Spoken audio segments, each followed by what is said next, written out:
Hi everyone! Welcome back to my channel. Today I'm thrilled to try out these acrylic markers from Artix. The 60B anime set includes pastel colors, while the other package contains mostly vibrant colors. This combo makes it perfect for adding variety to your coloring projects. I'll be testing them on a page from SugahSweetArt and in Johanna's new coloring book Magical Worlds, whilst sharing my thoughts on different techniques like layering, blending and adding details. All the markers stand upright, which I like because it makes it easy to grab the colors you need. That said, they do feel a bit wobbly in their slots since the inserts holding them are bigger than the markers themselves. Not sure how I feel about that yet. Each marker has a brush nib, which is my personal favorite. Brush nibs are perfect for smooth flowing strokes, and you can control the stroke width depending on the pressure you apply. One thing I love is that these markers don't need any activation. Just uncap them and start coloring. The ink flow seems consistent right out of the box, which is always a plus. Now about the labeling. This part is a bit tedious. You get a sheet of tiny stickers that you need to stick onto each pen manually. It's not a deal breaker, but it's definitely something to keep in mind. Overall though, it's pretty easy to find the shade you need once everything is labeled and set up. So far, I'm excited to start testing them out. Let's swatch these markers to get a feel for their color payoff and opacity. What stands out is how smooth the ink flow is. The colors dry quickly, which is great for avoiding smudges while working. Plus, they're water-based, so you don't have to worry about harsh fumes while coloring. There was only one color, one of the pinks, that felt a bit dry when I applied the first layer, but it actually recovered pretty quickly. After a few strokes, the ink seemed to flow just fine again. One thing to keep in mind is that some colors may show slight streaking, especially on larger areas, but this can often be smoothed out with a second or third layer. There was no bleed through at all, even though I was using regular printing paper. That's a huge plus, especially if you're working on thinner paper or in coloring books. The pastel shades are beautifully soft and smooth, perfect for layering over dark colors or for creating pastel backgrounds. The vibrant colors, on the other hand, are rich and bold. Both sets complement each other well. Before I'm going to use these acrylic markers, I tested their coverage on a separate piece of paper to see if they cover the black lines. Lighter colors are often more transparent than darker ones, but as you can see, it also depends on the color itself. This test helps me to know what to expect. Now, before I dive into using these markers in one of my coloring books and risk ruining the book, I like to test them on a printed page first. This cute artwork is from SugahSweetArt, and I feel comfortable experimenting here since I can just print it again if I mess up.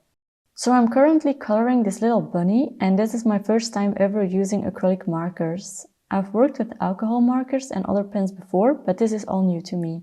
I'm noticing the markers are really opaque, which means I have to be more thoughtful about where I place the colors. You can layer them since they're opaque, but I've already seen online that putting a lighter color over a darker one doesn't always work perfectly. So it's something I have to keep in mind while coloring. It's also very different from working with colored pencils.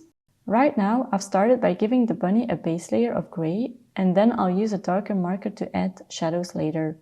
But now I'm working on the face and I find it tricky to decide what to do. If I want to give the bunny pink cheeks, I think it's better to add that now. So I'm using color 20 to add a little blush on the face.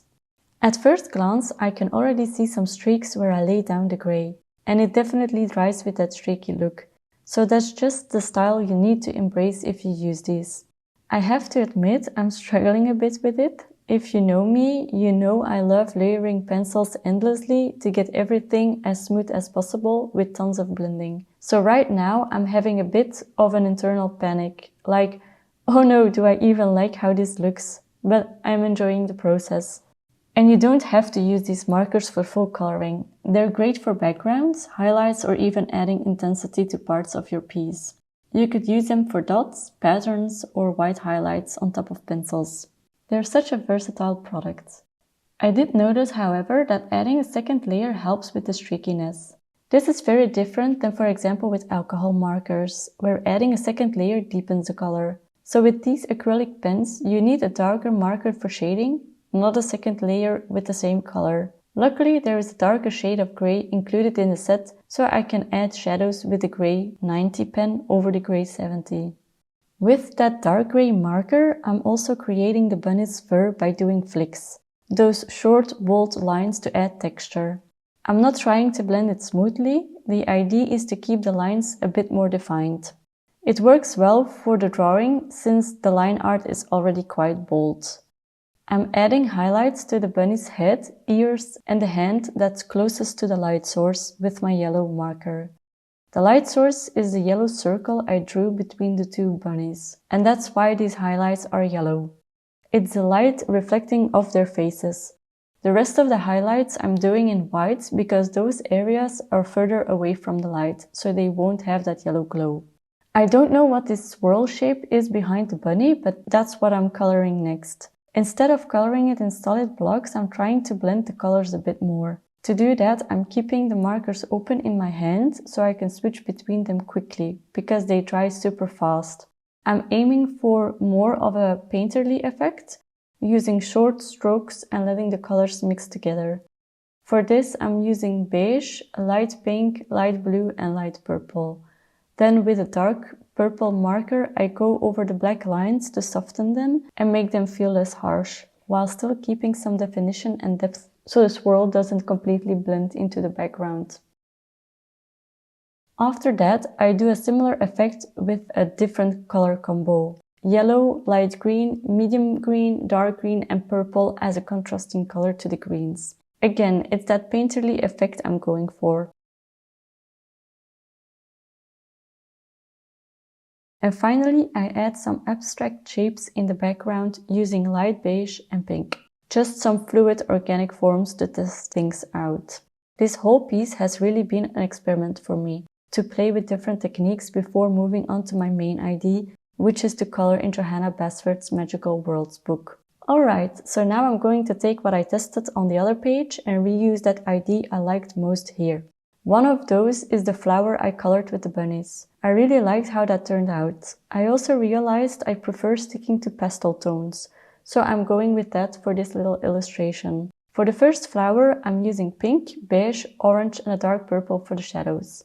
I'm keeping it pretty abstract, no blending the colors too much, and I'm placing them intentionally, with the lightest color beige at the top, since I imagine the sun is coming from the top right. Then pink goes at the bottom, orange in the middle for contrast, and purple for the shadows. For the second flower, I'm trying a combo of blue, a bit of pink, and purple, reusing the same coloring technique as I did for the pink flower. Now what makes me a little nervous is adding a background, but I'm going for it anyway. These markers actually make it pretty easy since they're like paint. It goes super quickly.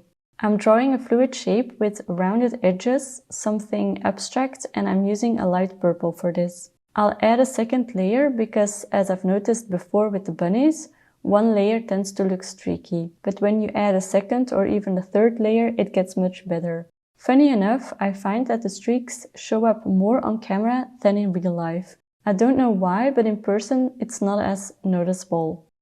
These markers are genuinely fun to use. They feel great in your hand and the ink flows really smoothly. For solid backgrounds, you'll usually need about 2 to 3 layers to get it streak-free, but for smaller areas, one brushstroke is often enough.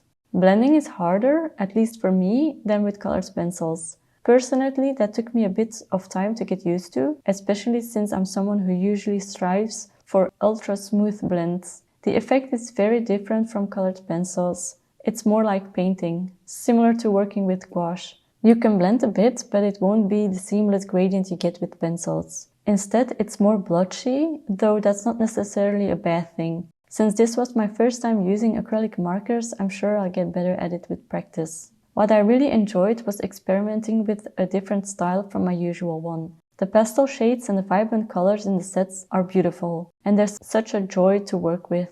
It's refreshing to try something new. One cool technique is using the markers to cover up the black outlines in your coloring books. You can tone them down by going over them with a white or lighter colored marker, or even pull some color from the background into the outlines, like I did with lilac in this drawing. It softens the look, and for outlining, I found dark purple to be less harsh than black, which I liked. I also tried combining the markers with fine liners to add details like drawing grass. In this piece, I embraced the blotchy, streaky look of the acrylic markers instead of fighting it, which I think worked well. You can use these markers for both backgrounds and coloring details, though the brush tips are on the thicker side, so they're best suited for drawings without super fine lines. One major plus is that the markers don't bleed through the page, even on regular coloring book paper. That's a big win for me. I do wonder how long the ink will last, especially if you're coloring large areas like full backgrounds. Since the barrel isn't transparent, you can't tell how much ink is left, so that's something to keep in mind. So I've done 2 layers for the background now, but you can really do as many as you like. The markers don't bleed through the page, which is amazing. After that, I'm adding shadows under the flowers and to the left of the stem using a mid-tone purple. Then I go in with an even darker purple to add more definition. Alright, now with those same 2 purple shades, the mid-tone and the darker purple, I'm just adding dots to the background. This way, the background isn't just a flat color, but has a bit more fun and texture. I'm also adding light beige, pink and white for extra variation and to bring in more tones. I'm keeping it like this because I really like the more abstract look. It's less about blending everything perfectly and more about creating something playful and textured. Then with the lightest purple, the one I used to color the flat background, I'm going over the black lines around the flowers on the right side where the sunlight hits. This softens the drawing a bit because those black lines can sometimes feel a bit harsh. And that's one of the fun things about these acrylic markers. You can actually do that. With pencils, you can't really get rid of the black lines like this, but with these markers you can, so I'm definitely taking full advantage of that. When I'm coloring the ground, you'll see in the video that I start by grabbing a light beige marker and use it to cover the entire background. Then I begin adding a small patch of green on the left, but I quickly stop and leave it there. That's actually how I usually work. I'll do a small section first, using all the colors I'm thinking of to see if I like the direction it's going. Once I'm happy with it, I move on to the rest. It might be a bit of an unusual technique, but it works for me. Filming myself while coloring has made me more aware of how I work because I never know how to explain. I don't really think about it, it's almost automatic. Coloring is my way of giving my brain a break. My thoughts are always running, but when I'm coloring, my mind calms down. It's like I'm making decisions without consciously realizing I'm doing it. That's how it feels. There's always an ugly face at the start of a coloring. The first few steps rarely look good and you can't help but wonder, where is this going? But you have to push through and keep going. Eventually, it starts coming together, especially when you start adding textures or details like grass clumps to build depth and dimension. That's when you finally see it taking shape. But yeah, it's always a bit nerve-wracking at first. I think that's normal, even for people who've been coloring for years. One of the highlights of using acrylic markers is their opacity, which allows you to add details on top of darker colors. For this, I'll use the white marker to add highlights and fine details. For example, I'll add tiny dots and lines to mimic light reflections or enhance textures like the grass or flower petals. It's an easy way to make your artwork pop. What I like about the acrylic markers are the brush nibs that work very smooth. They have a great opacity and layering capability, plus a lovely color range. They are quick drying, water-based and have none too little smell to them. They're also great for reducing hand fatigue, since you don't need to press hard or keep layering like you do with colored pencils. They are a very versatile medium. You can use them as is, layer them over colored pencils, hide black lines, use them as base layer and so much more. What I had to get used to is the streaking on large areas, but you can cover them with a second or third layer or just embrace this kind of look. Honestly, I didn't find many downsides. I do have some questions though, like how long will they last or how quickly will the ink dry out or run empty. But since they're new, I can't answer that yet. I really enjoyed using them and I'm excited to keep exploring what else they can do. Let me know in the comments below if you've ever used acrylic markers in coloring books. How do you like to use them? On their own or in combination with colored pencils? Or maybe something else entirely? I hope you found this video helpful. Don't forget to like, subscribe, and as always, happy coloring! Bye!